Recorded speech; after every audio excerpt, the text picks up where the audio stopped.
In 1968, Eric von Däniken asked the ancient alien question in a book called Chariots of the Gods. It became an international bestseller, and basically ever since he has put a challenge to science to come up with an answer as to whether or not we were alone in the past. 40 years on, the answer is still open, and scientists are refusing to look at whether or not we have been visited in the past.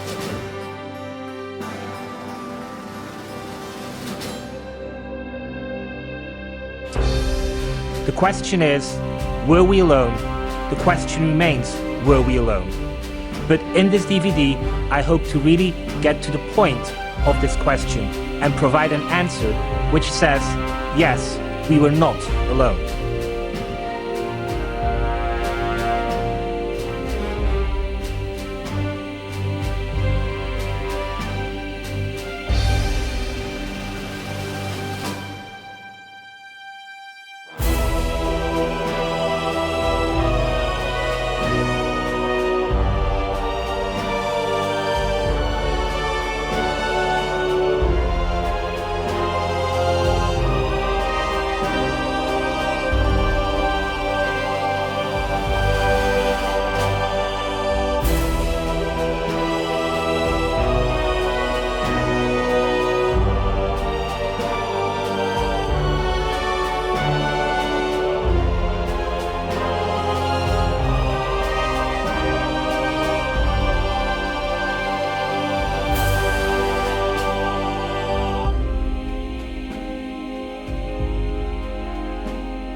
When Eric von Däniken posed the question, various topics began to come to the forefront.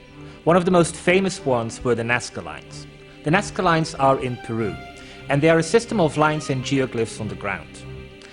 At the time, very few people were interested. In fact, it was a lone woman called Maria Reike who almost single-handedly was trying to get these places preserved.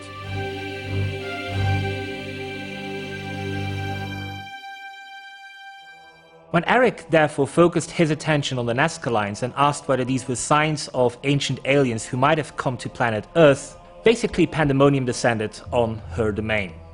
When you start looking at the Nazca Lines in detail, you will find that very few of them are really landing strips, as Eric posed the question. It simply cannot be. They are geoglyphs, they are inches of scraped surface which have revealed the underlying code, and as such, really are not a landing strip at all. But the basic question which Eric was asking was this: should they be seen from the sky? Should they be seen from above? Well, scientists, after Eric posed the question, began to study the Nazca Lines, and what they found was that really they were part of a larger civilization, even one which had pyramids.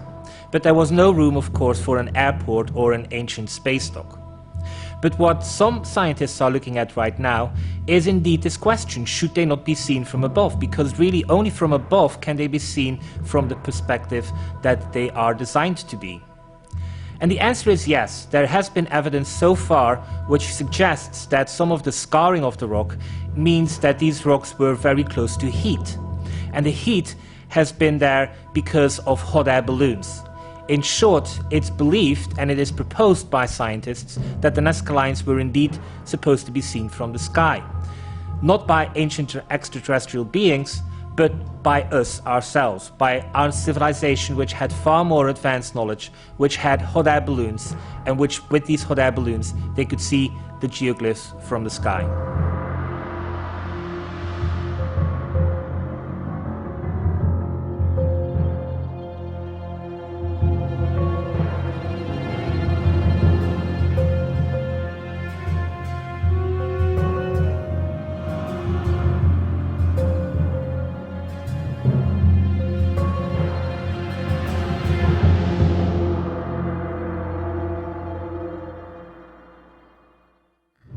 In the case of Nazca, it might appear that von Däniken has been debunked, but really what he has shown is that our ancestors were indeed far more superior, technologically speaking, than in 1968 we were giving them credit for.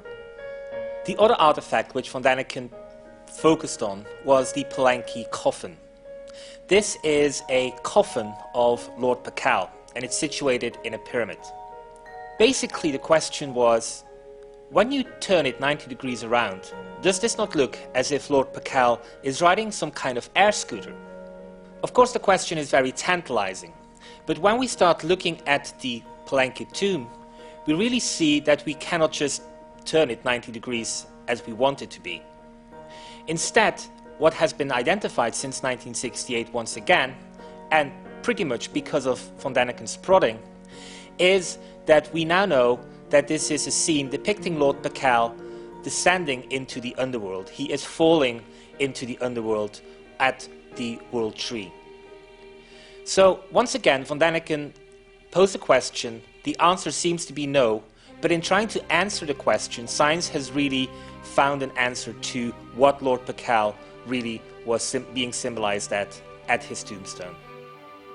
Out of the 237 questions which von Däniken posed, some have been proven to be a no. But it doesn't necessarily mean that in finding the answer, which is a negative, that he didn't contribute to science. Early on, people like Joseph Blumrich began to look at von Däniken's material. And Blumrich was a NASA engineer, and basically he went in search of details which he felt he could easily debunk. And so when von Däniken is talking about a description of Ezekiel and wonders whether what Ezekiel is seeing in the Bible is actually a spaceship, Blumrich felt he was right at home and was going to basically destroy von Däniken's reputation. Well, what happened next is a story which Blumrich loves telling. Basically what happened was this. Blumrich went in search of further details as to what Ezekiel had found, and basically a few years later Blumrich published a book called The Spaceship of Ezekiel. What Blumrich was finding and identifying was that everything which von Däniken said about Ezekiel he could verify and back up. And basically what he was doing was showing that von Däniken had only touched the surface, and that within the writings of Ezekiel in the Bible there were further details which highlighted the possibility that what Ezekiel had seen was indeed a spaceship. All of this to suggest that really the question which von Däniken posed in 1968 has received an awful lot of controversy, but we also need to move into broader aspects and introduce new material, because so much has changed since then, and really that needs to rise to the surface right now.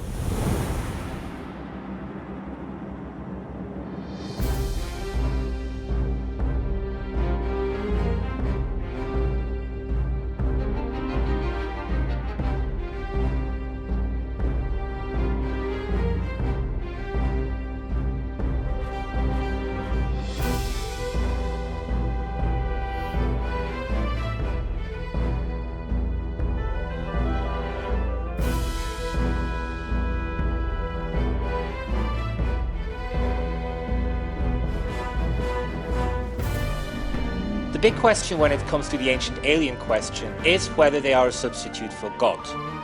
It's a question which an awful lot of people would really say maybe.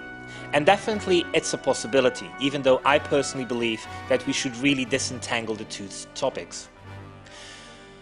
Ancient alien theorists have looked at cargo cults, and basically cargo cults are a relatively new phenomenon. What happened was this: at the time of the Second World War, southern Pacific islands got an enormous amount of American soldiers in the War of the South Pacific. And so what happened was that all of a sudden the natives of islands like Tana basically were given an awful lot of goods, and their island was transformed into a military basis. After the Second World War, everybody left. And basically the island once again felt that these people should come back. And this is where the idea of a cargo cult comes about. Because what happened next was that the runways were being reconstructed out of reed. The planes which the American soldiers had was reconstructed out of wheat. And basically a concept came about that there had been this civilizing deity which they identified with John Froome, and they really were beginning to implore him to return and bring back this golden age. And this is something which we see in an awful lot of cultures, whether it is Quetzalcoatl in the Mayan heartland, Viracocha with the Incas, Osiris with the ancient Egyptians. All of these deities which somehow brought them civilization have always been said to return, and to some extent were also implored to return, because they were going to return a golden age to the various civilizations, whether they were the Mayans, the Incans, or the ancient Egyptians. And what we're seeing is that a physical contact, a physical deity in the Southern Pacific indeed made it into a god. And there's a funny aftermath to this, because sometime later, they heard stories about Prince Philip, the Duke of Edinburgh, and basically they began to work him into the mythology of this John Froome. They said he was the cousin or the brother of John Froome, and they actually began to identify him as a deity and began to send letters to him and began to consider him to be as one of their tribe, even though, of course, he has nothing to do with the people of the South Pacific. The interesting aspect is that eventually they were able to bypass royal protocol and send a letter to the Duke of Edinburgh, and basically he returned it signed with a photograph, signed as well. And the people of Vanuatu and other South Pacific islands are now worshipping Prince Philip as a deity. And it just goes you to show that indeed certain people can be deified, and certain alien people, not necessarily alien in the sense that they were extraterrestrial, but definitely that they had nothing to do with the indigenous culture as such, transformed the civilization, and once they left, really left a religious framework in place. That, to some extent, is what the ancient alien theory is proposing as well, that there were contact with intelligences which are either human, non-human, physical or non-physical, but definitely outside of the scope of a civilization, and that there are traces in the myths, the legends, and the stories of these civilizations which show that contact had been established with somebody alien to the indigenous tribe.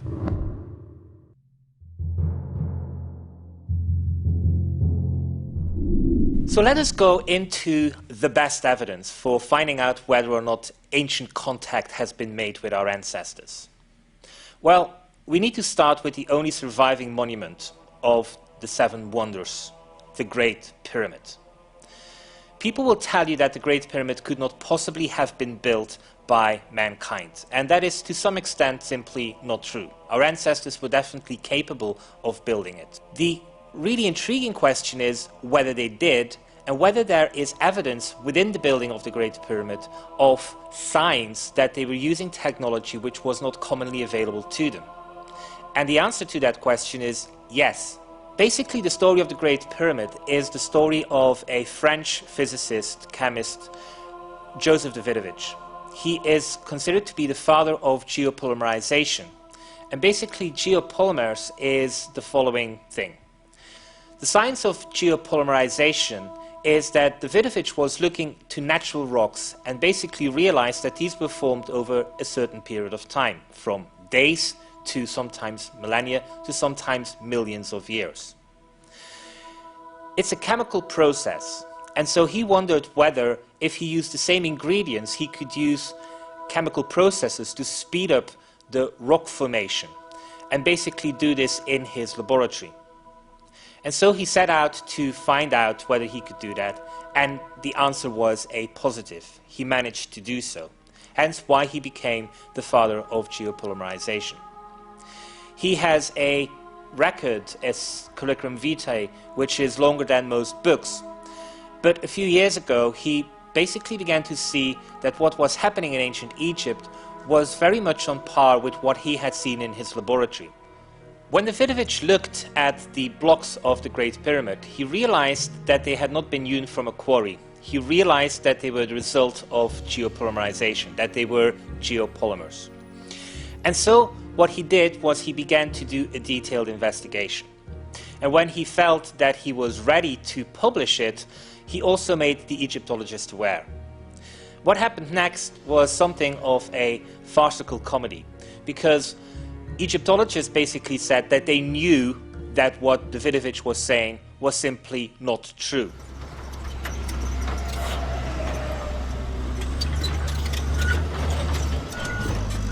The Great Pyramid was not made from cement, because geopolymers in Egyptological circles are quite often mistaken for cement, and it's clearly not the case. Cement is cement, geopolymers are natural rocks, but just through a speeded up process.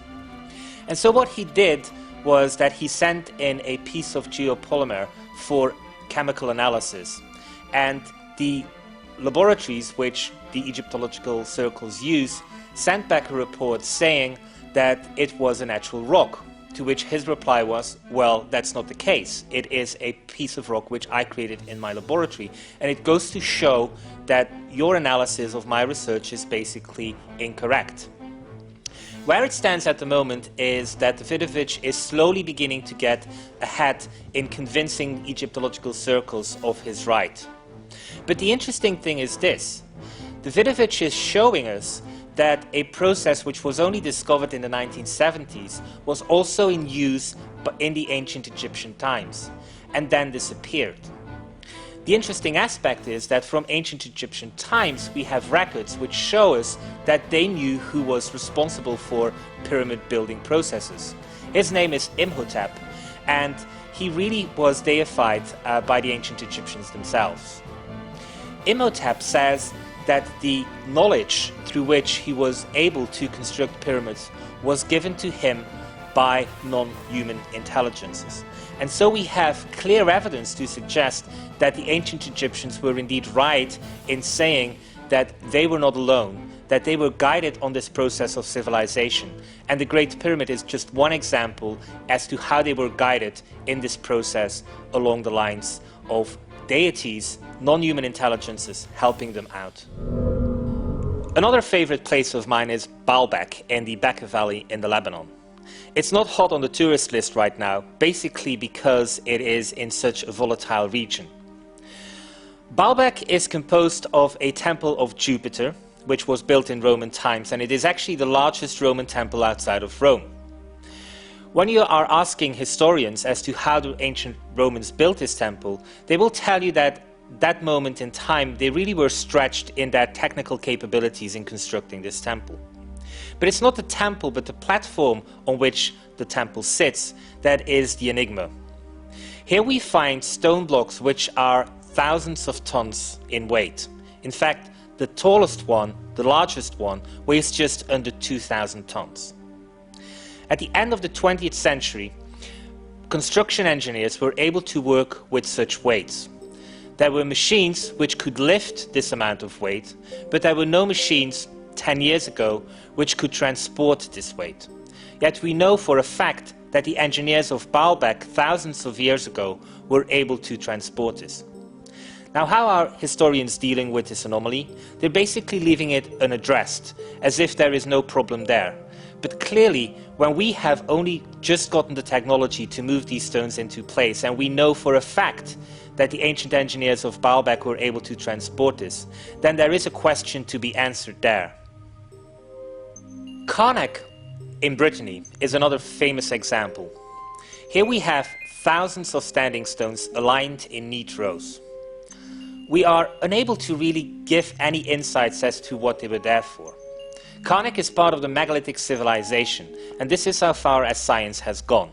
They have identified that the people who built these stones were people who built these stones, because a megalith really is a tall stone. Well, in the case of Karnak, there are explorations as to what these might all be about. First of all, they have been identified as being aligned to things like the summer solstice, the winter solstice, the equinoxes, to certain important standstills of the moon. So we know for a fact that there was some kind of technical capability in constructing these. It is thanks to the work of Howard Crowhurst, who really has gone into an extraordinary detail into Carnac, that we begin to identify certain components. First of all, he's been able to identify that an awful lot of mathematical skill went into these things.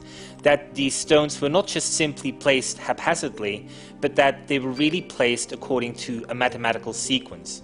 Furthermore, that the distances and the alignments of the various megalithic rows in Carnac also were not just done by coincidence, but that they were done in a very specific pattern. So what we're getting here is thousands of stones which were aligned in very specific rows, but for which science has not found an answer. But what we do know is that there was extraordinary amounts of engineering in these stone rows. And this is to some extent another example of where we find that our ancestors were far more technically capable, but also mathematically aware than we give them credit for. For example, such things as pi and phi did not officially exist in megalithic times. The discovery of these mathematical equations are only credited to the Greeks. But we find that the megalith builders of Carnac were definitely aware of them. So what we see here really is once again an example of a fact that science is unable to address something which is physically present. And it is once again a question for science as to how they are going to explain this. Now, in the case of Carnac, the question remains whether this is an ancient alien connection or whether it is more a lost civilization connection. And to some extent, at this moment in time, that question has to remain open.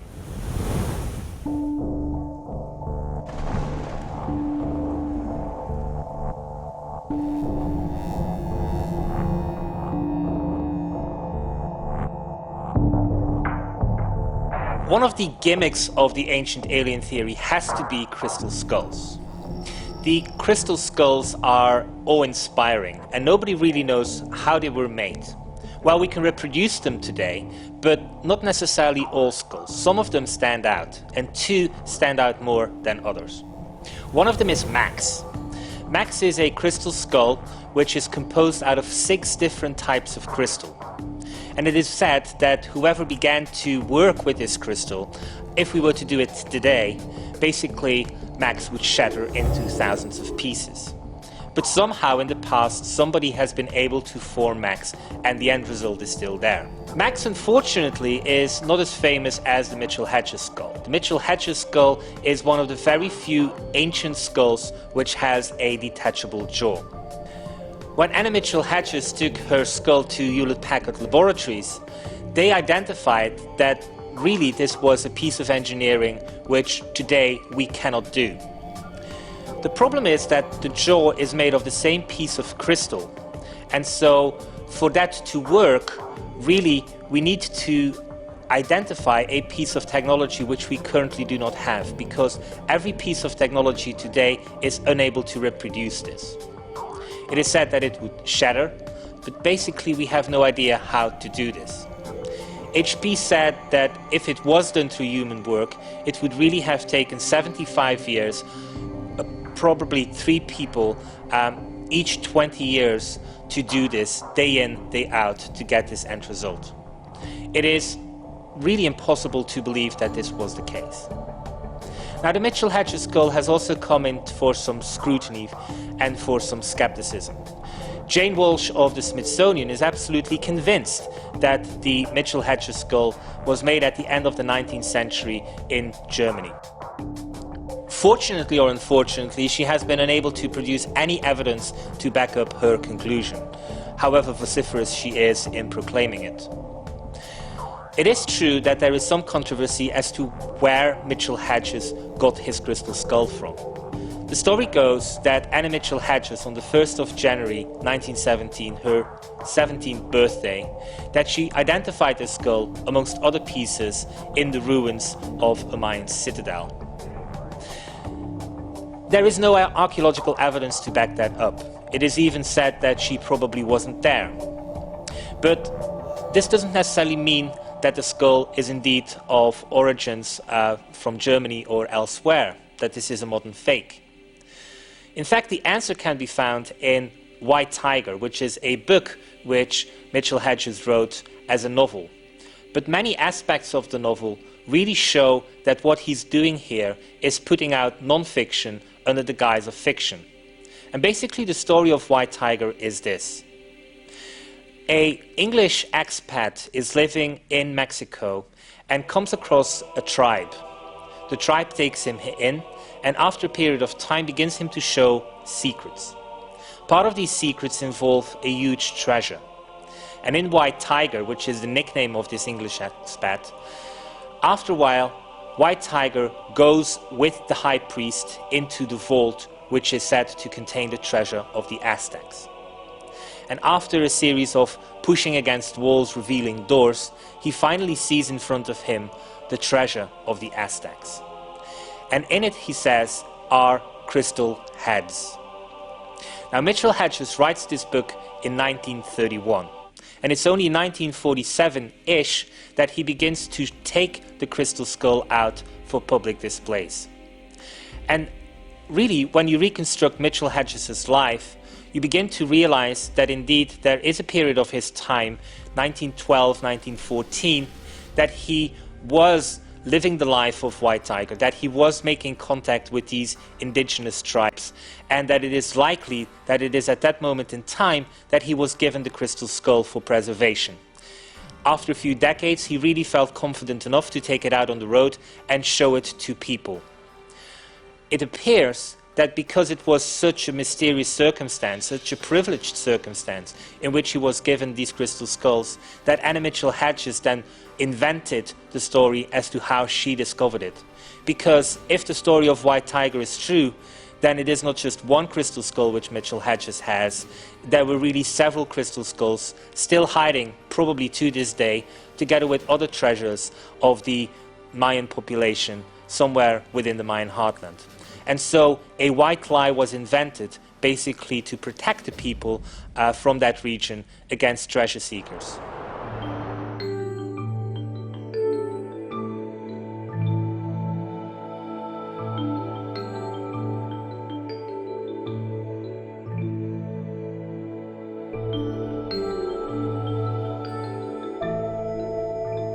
One of the best examples has to come from the Bible, and it is the story of the Watchers. In Genesis itself, it says that non-human beings came down to earth and began to mate with females. The end result was a race of giants, but also that the creatures which were born were so big that quite often the women could not give birth to it because basically the pelvis was not wide enough for the heads of these creatures. Now, that might sound a lot like science fiction, but why would it make it into Genesis? What if it is a religious message? What is the religious message really there for? And when you start looking into the archaeological evidence, you will find that this is actually not something which is typical to the Bible. It is actually a tradition which dates back to Sumerian times. And what we have are stories of the Nephilim, other creatures which are said to have descended from heaven to earth to mate with mankind. And so what we see is evidence from various cultures, but present in the Western Bible as well, which shows that so many traditions in the Middle East had a clear knowledge and belief that they at one point had been visited. This is not just something which can be pushed aside, because there is also archaeological evidence in various locations, in fact on various continents, to show that there seems to be a race of giants. Giant skulls were found, for example, in Lovelock, Nevada. And it shows you that the giants which were described in the Bible are not just stories, are not just myths, but are also archaeological. They have left a trace in our archaeological records. And it is really up to us to begin to analyze whether or not all of these interrelate, whether these giants on the New World were linked with the giants on the Old World, and whether indeed they are of non-human origins, or whether they are a sort of lost species of planet Earth. Now, what is the best evidence? And the best evidence, according to Carl Sagan, is actually a story of Oannes. The The story of Oannes is very interesting, and it is recorded by Berossus. Berossus is a person who lived in Greek times and who was reporting on events which took place in Babylonian times. The story of Oannes is this, that a creature which was half fish, half man, came from the Persian Gulf and began to speak, if not instruct, with the locals. He taught them sciences such as astronomy, mathematics. At night he would disappear once again into the Persian Gulf, and the next morning, or a few days later, he would emerge from there again and continue his education. After a certain period of time, Oannes would stop coming, and a little while later, somebody else would come, another creature, half fish, half man. And that creature knew precisely where Oannes had left off, and he took it up from there.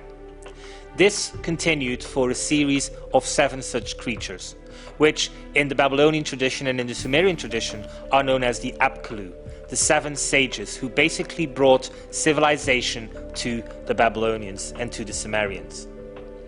So what we have here is very clear evidence that the Babylonians say that civilization was a gift of the gods, that it was a non-human intelligence, a half fish, half man, a creature called Oannes, who gave it to them. That they were taught civilization, that civilization was a gift of the gods. This story of Oannes was actually identified by the late Carl Sagan as the best evidence available that we have been contacted in the past by non-human intelligences, which were clearly in this case in a physical form, and clearly of a description which makes them very much a candidate for being of extraterrestrial origins. The dropper, as they're called, are believed to have been the result of a spacecraft which crashed in 12,000 BC. Now, really this sounds an extraordinary story, doesn't it? And the story goes as this. In 1962, a Chinese scientist was able to decode inscriptions which had been found during a scientific expedition in the 1920s. And what he said he identified in these inscriptions was that a spacecraft had indeed landed in 12,000 BC, that it had made contact with the local people, and that a second spacecraft a few thousand years later had also crashed in that region. The survivors of that spacecraft basically settled and began to interbreed with the locals. Now, the first question is, of course, is it possible that an extraterrestrial civilization can interbreed with mankind? And it is something which we'll come back to. But let's assume for the moment that the answer is yes.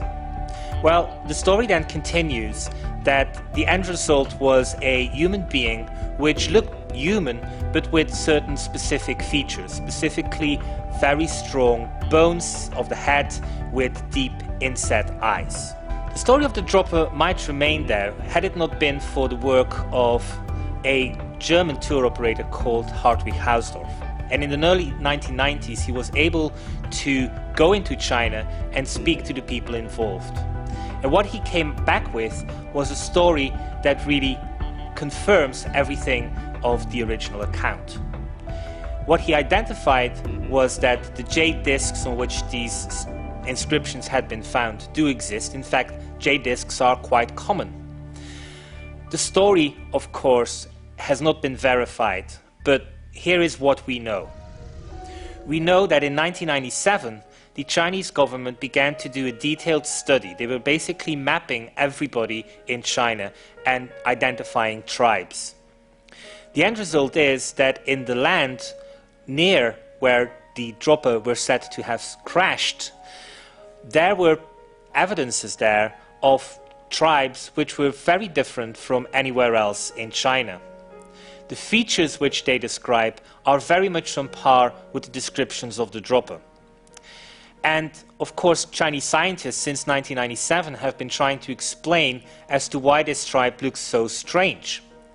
Their explanation is that really what had happened there is that some form of contamination, maybe lead poisoning, in the past was the contributing factor as to why these people look so weird.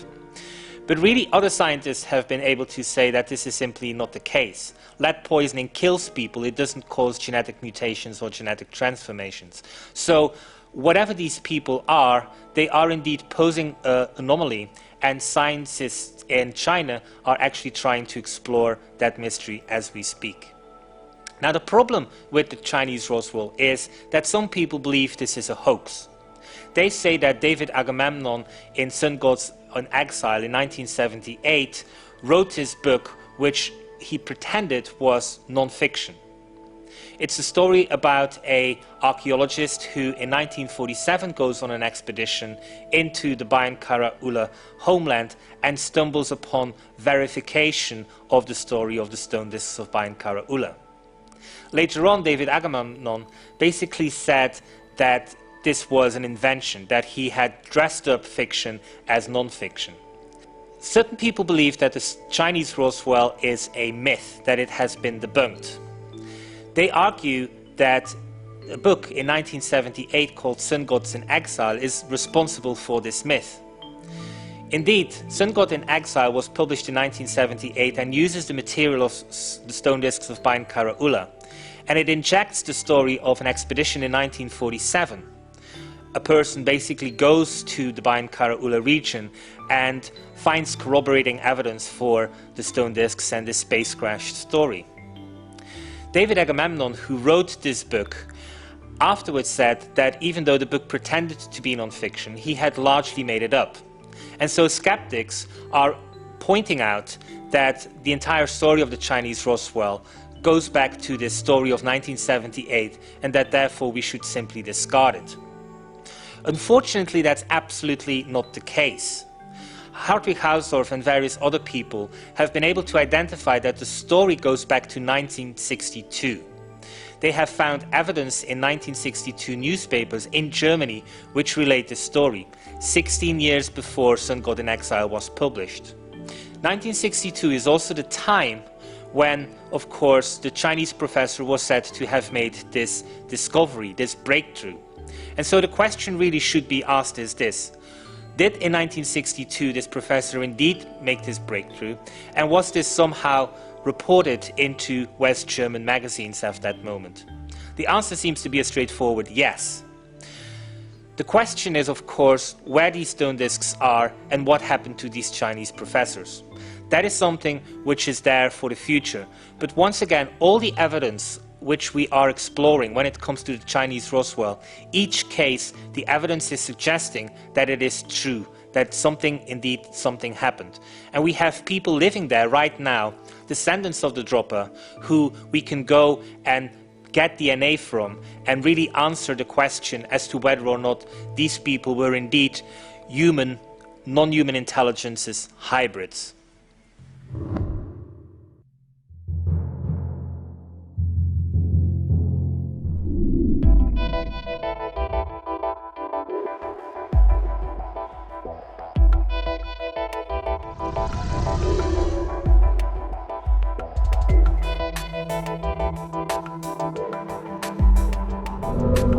So we have various pockets of information from the archaeological, mythological, historical framework. And really the question then is, can we extrapolate from this? Are there big theories which we can substantiate? Do we know where ET came from? Do we know what they did in the past? Certain people like David Icke, Zecharia Sitchin, others have said, yes, we can. One specific person, Robert Temple, wrote about the Dogon tribe who live in Mali. He basically said that when he analyzed his findings on this tribe, that they were an example of a tribe who had contact with an extraterrestrial intelligence. He believed that they possessed information about Series A, B, and C, which they couldn't have gathered through normal means. He basically argued that they had been given this information through contact with non-human intelligences. ET had told them this. Now, when other scientists, and specifically anthropologists, made contact with the Dogon tribe, what they identified was that the information which Temple presented was really not as strong as it should be. The people who the anthropologists, specifically Griol and Dieterlen, spoke to in the early part of the 20th century, some of them were still alive, And they basically said that the anthropologists had mistaken or misidentified some of the information which the tribe elders had given to them. Now, when it comes to Sitchin, it is an entirely different matter. Sitchin will tell you that he perfectly knows where the ancient aliens came from. He says that they come from a planet called Nibiru, which he identifies as the 12th planet in our solar system. He says that Nibiru has a very specific orbit, that its orbit really is 3,600 years, and that the planet is sometimes close to the Sun and sometimes very far from the Sun. He says that these people came to planet Earth to get gold, which they needed, their home planet, and also that they created mankind specifically as a slave labor force to work in the gold mines, specifically the gold mines of Africa, specifically of South Africa. He also believes that this contact was established several hundreds of thousands of years ago. The problem with Sitchin is this. Sitchin in the 1970s was saying that everybody else was mistranslating Sumerian languages, that he alone was able to understand and read Sumerian, and that therefore we should stick with his interpretation of the Sumerian language. What Sitchin is failing to say is that really the ancient Sumerians had a lexicon. We today have a lexicon of Sumerian words, which basically means that we can go and check specifically a Sumerian word and what they mean. That there is a definition left to us by the ancient Sumerians. And so the words that Sitchin is highlighting, for example Mu or Shem, which he interprets as a spaceship or a spacecraft, really are no such thing. It is a completely different meaning, which the ancient Sumerians gave to these words themselves. So we know that Sitchin is definitely somewhat wrong. But specifically what I felt was really upsetting was that when I started to fact-check some of Sitchin's claims. For example, I was very personally interested in a story about how certain glass remains in the Sinai Desert could potentially be evidence of an ancient explosion. Sitchin was talking about this, and I felt that I should really explore this, because if this were the case, it would be amongst the best evidences. Because we all know that atomic warfare and atomic explosion could only mean one thing: a high technologically advanced civilization which either completely disappeared, or an extraterrestrial incident, an extraterrestrial encounter.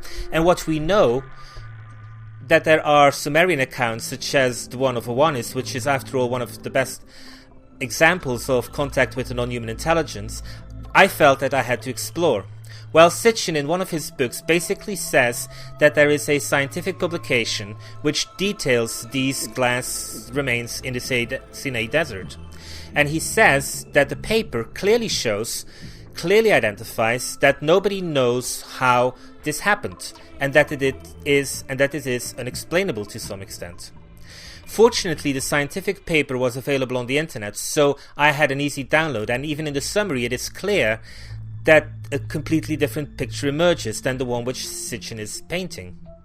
The scientific paper basically says that this material comes from a volcanic explosion. And so whereas Sitchin is saying and making us believe that there is no information whatsoever as to how this glass material came about, scientific paper makes it very clear that this is the result of a volcanic explosion. The only question which the scientific paper leaves is that it is unable as to which specific explosion out of 3 potential candidates this glass material has originated from. So I'm somewhat, if not extremely upset with Sitchin, because there is no possible means that he could have misinterpreted this summary. And all of his other evidence really does suggest that his theories is just that. It's a theory. And when we start digging deeper, really what we are finding are holes. So at this moment in time, the ancient alien question really does not have an answer which is all-encompassing. There is substantial evidence out there which suggests that our ancestors were indeed in contact with extraterrestrial beings.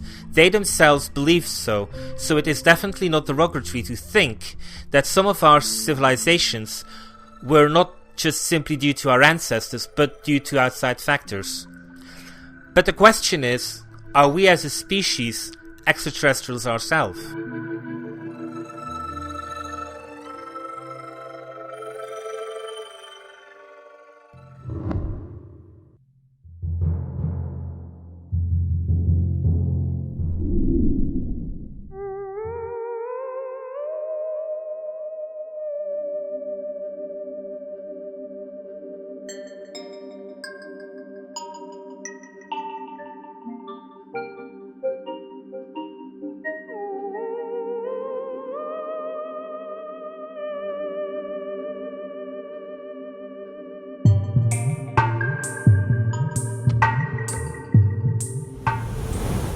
really, a very interesting example of alien life came about during the research phase of the ancient alien question.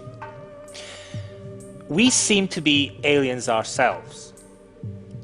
Chandra Wickramasinghe is a professor who studied under Sir Fred Hoyle, and basically what he is saying is that since 1982 there has been a conspiracy of silence to squash any dissent which argues that life has originated on planet Earth. He's saying that since 1982 there is actually a substantial amount of evidence that life has originated elsewhere in the universe, and in fact that there is evidence to suggest that life could not possibly have originated on planet Earth. This somehow primordial soup which is deemed to be responsible for the origins of life on Earth do not wash, and there are experiments dating back to the 19th century which show as such. Now, since 1982, Wickramasinghe is saying that viruses are most potentially also of extraterrestrial origin.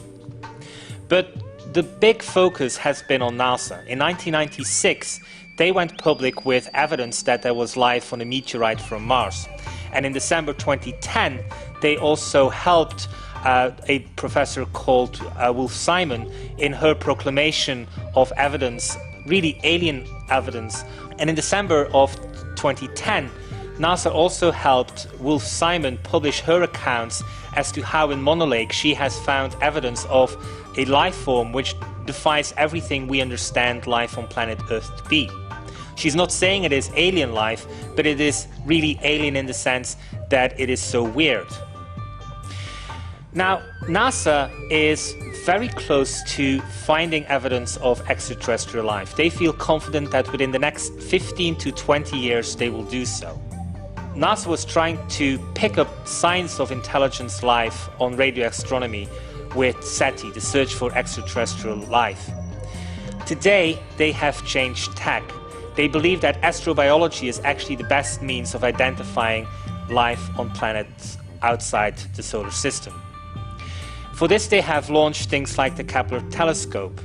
And when it was launched in 2010, a year later, by February 2011, they have already identified 54 planets on which they suspect that further exploration of those systems will identify life. So 15 to 20 years is really very close. But NASA has gone further.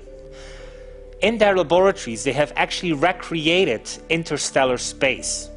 And when they did so, they found that the building blocks of life, DNA and RNA, are spontaneously being created there. They have gone as far as to say that life in the universe is a cosmic imperative. The conclusions which NASA is revealing suggest that life in the universe is everywhere, and that this life is very much like ours. It is DNA based. And so, whenever we are confronted with stories from myths and legends that somehow our ancestors were able to interbreed with non-human intelligences, ancient aliens, we should really be looking towards the very latest research coming from within NASA to suggest that this is indeed absolutely possible. NASA is currently paving the way to identify that our ancient myths are absolutely true. So we're being confronted with, on the one side, NASA, who's helping us answer the ancient alien question. They are confident that within the next 15 years or so, they are going to find evidence of alien life somewhere outside of this planet. They're showing us that DNA is a cosmic imperative. And when we look at the archaeological record, there are clear signs that ancient aliens are not a figment of our imagination, or maybe our ancestors' imagination, but that they are genuine possibilities. On the other hand, we have science who's basically refusing to address the issue. Now, when it comes to the possibility of ancient alien contact with our ancestors, Duncan Lunan, a Scottish astronomer, made a statistical analysis. And he is showing us that in the period of time from roughly 5000 BC to now, there should be 3 or 4 potential contacts with our ancestors of ancient aliens. 3 or 4. So out of 240 questions which Eric von Däniken posed, out of the various potentials, whether they are crystal skulls, whether they are the evidence of Baalbek, and specifically the story of Oannes, only 3 or 4 need to be true. All the other ones are likely going to be discarded as either evidence of a higher civilization which was present on Earth but which was human in origins, or simply as something else. 3 or 4 is really something which we're aiming for. Nothing more, nothing less. Now, a glimmer of hope on the horizon has come from Paul Davies. He is arguing that the ancient alien theory, the ancient alien question, should be reframed as a science called astroforensics. It is his conviction that astroforensics should go out and study DNA, should study the geological record, should study stars, should study everything within the archaeological world, and look for evidence of contact with a non-human alien intelligence. He is of the opinion that contact with this alien intelligence did not occur within the possibility of the last 5,000 years.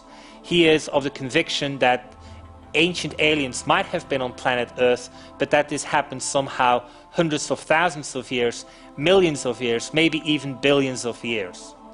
But it is clear when we look at the archaeological record and the mythological record that all our ancestors were screaming it at an extremely loud voice, and that voice was this: we were not alone. We were not alone on the road of civilization.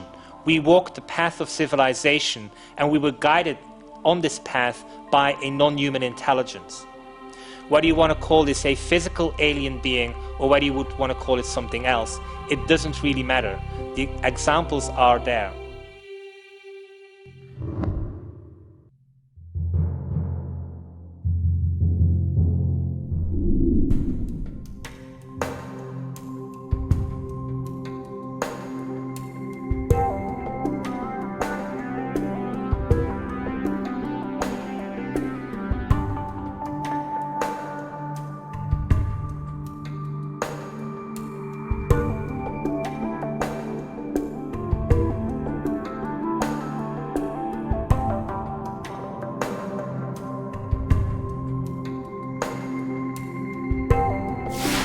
Now, to understand this idea of ancient alien contact, we actually need to go into the present times as well.